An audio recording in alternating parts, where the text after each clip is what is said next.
మీ ద్వారా మంత్రి గారిని సూటిగా ఒక ప్రశ్న అడుగుతున్నాను అధ్యక్ష. గత ప్రభుత్వం చేసిన నిర్ణయం అని పదే పదే చెప్పారు అధ్యక్ష. ఆ నిర్ణయం పేదల కోసం వారికి 20 సంవత్సరాలు దాటిన తర్వాత హక్కులు అనుభవిస్తే వారి కుటుంబాలకి అది పోషణగా ఉంటుంది, ఆర్థికంగా విసులుపడిన ఉద్దేశం చేసింది అధ్యక్ష.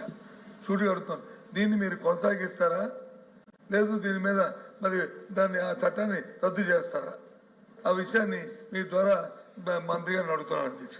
దాన్ని ఆ చేసిన చట్టాన్ని కొనసాగించదలుచుకున్నారా, దాని నుంచి రద్దు చేయదలుచుకున్నారా?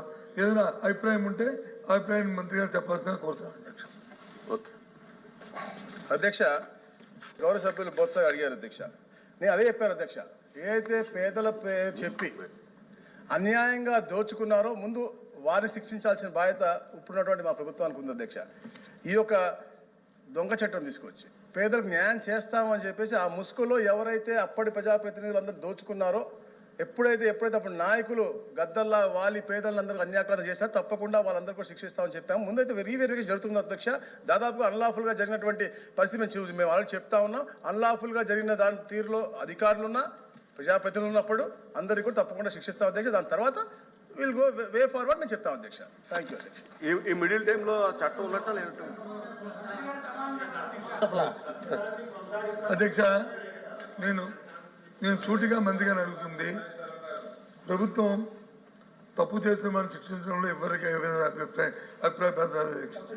ఏ ఎంక్వైరీ చేసుకునే అభ్యంతరం లేదు అధ్యక్ష. ఎందుకంటే తప్పు చేసిన వాళ్ళు శిక్షించబడాలి, అది ప్రభుత్వం చట్టాలను నిర్దేశించబడింది అధ్యక్ష. దానికి చట్టాలు కూడా అధ్యక్ష. కానీ నేను అడిగిన సూటిగా ఏదైతే ఈ చట్టం లోపభూయిష్ట చట్టం అనేది ఆయన మాటల్లో చెప్పారు, ఆ మాటల్లో చెప్పిన ఆ భావాన్ని ఆ లోపభూయిష్టమైన అనుకుని మీరు అనుకున్నప్పుడు దీన్ని కొనసాగిస్తారా, దీన్ని వచ్చి రద్దు చేయడానికి ప్రతిపాదన చేస్తారా? నేను అడిగిన ప్రశ్న అదే అధ్యక్ష. నేను ఎవరి మీద చట్టాల్లో చర్య తీసుకోవడానికి కానీ ఎవరిని ఎంక్వైరీలకు కానీ వ్యక్తులు కానీ వాటి మీద మేమేం మాట్లాడలేదు. అది ప్రభుత్వం వారికి ఉన్న చట్ట పరిధిలో వారు ఏం చేసినా చట్టపరంగా మాకు అభ్యంతరం అధ్యక్ష. ఎంక్వైరీ చేసుకున్న అభ్యంతరం అధ్యక్ష. కానీ అడుగుతున్న సూటిగా విధానపరమైన అంశాన్ని నేను అడిగాను అధ్యక్ష. నేను అడిగింది ఆ విధానపరమైన అంశాన్ని దయచేసి గౌరవ మంత్రి గారిని చెప్పవలసిగా సభ ద్వారా ప్రధాని గారిని చెప్పవలసిన కోరుతున్నాను అధ్యక్ష. చెప్తా ఉన్నా అధ్యక్ష, పేదల పక్షాన ప్రభుత్వం తెలుగుదేశం ప్రభుత్వం అధ్యక్ష. ఎప్పుడు కూడా పేదలకు మంచి చేయాలని తప్పంతా పనిచేసే నాయకుడు చంద్రబాబు నాయుడు గారు అధ్యక్ష. వాళ్ళలాగా పేదలు అడ్డు పెట్టుకుని ఎప్పుడు కూడా దోచుకోవాలని చెప్పి ఆలోచించలేదు అధ్యక్ష. ఇది జరిగింది గతంలో కాబట్టి రీవెరిఫై చేసి దొంగల్ని పట్టుకునే బాధ్యత ముందు ఈ ప్రభుత్వానికి ఉంది అధ్యక్ష. దాని తర్వాత మేము పాలసీ మ్యాటర్స్ అధ్యక్ష. దాని తర్వాత పేదలకు ఎప్పటి కోసం అన్యాయం చేయం అధ్యక్ష.